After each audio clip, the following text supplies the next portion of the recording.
Oleme tulnud Unibet Arenale, et jäädvustada Eesti muusika auhinnad 2026 otseülekannet ja galat. Ja kell on saanud natuke peale 6, uksed tehti just lahti, tuntud ilusad inimesed hakkavad vaikselt kogunema ja meie lähme uurime, mis on siis tänase õhtu emotsioonid ja võib-olla saame ka mõned ennustused potentsiaalsete võitjate kohta.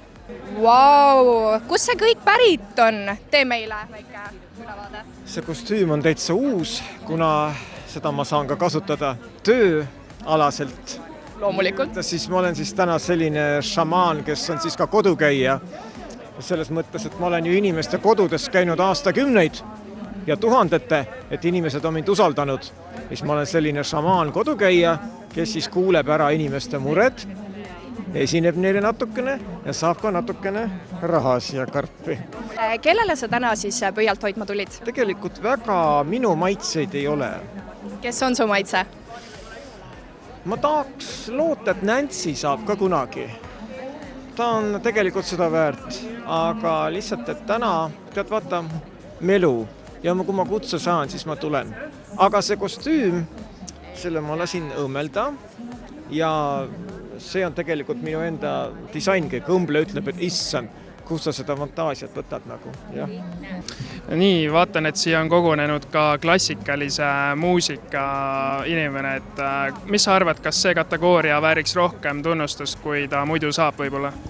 Kindlasti, klassikaline muusika, see on üks osa meie muusikalisest maailmast, nii et sellel on ka kindlasti koht olemas auhindade tseremoonial. Mis teeb selle kategooria nii eriliseks võrreldes võib-olla pop-artisti, pop-muusikaga?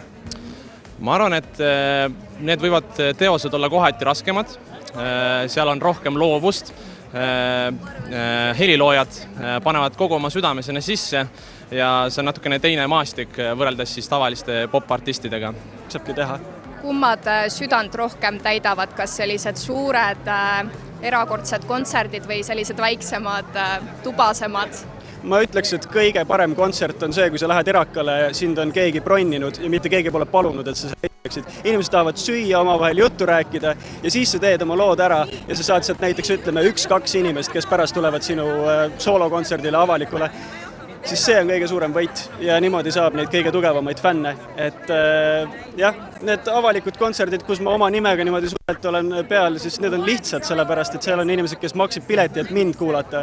Aga kuskil festivalil või erakal, kus inimesed tulevad vaatavad, okei, see on mingi B-lava artist, Eik, pole kunagi kuulnud, veider potisoenguga tüüp ja siis pärast mõtlevad, et okei, see oli päris äge, ma lähen kuulan Spotify'st kusagilt, siis see on võit. Ja nii, Ann-Marlen, sul on ju väga edukas aasta olnud siin, sa olid ju näosaates, sul on nii palju kolläbe olnud, mitu uut singlit. Kuidas sa tunned, et sa selle kõige ohjamisega hakkama said ikka? Tead, ma üritan võtta päev korraga ja ma arvan, et ma ikkagi võtan seda suure tänutundena ja tagasivaatena enda pikale teekonnale siiamaani, et ma lihtsalt arvan, et ma olen õiges kohas oma muusikas ja tunnen lihtsalt suurt tänutunnet selle aasta ees. Aga mis oleks, kui oleks veel üks lisatud kategooria, mida veel ei näe muusikaauhindadel? Maribel?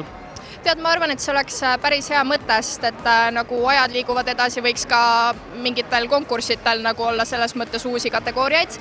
Ja mida mulle hästi nagu noore inimesena meeldiks näha, oleks parim rebrand, täiega noorte teema.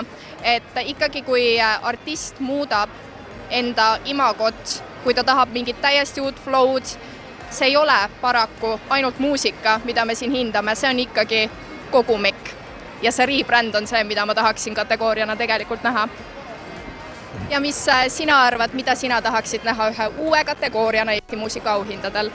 Mina arvan, et noorte hääl ei ole piisavalt levinud, seda ka muusikamaastikul endiselt ja millest mina tunnen puudust on see, et noored eriti ka siis natuke võib-olla vandumise või roppude sõnadega lugud, siis ei pälvi väga kuskile.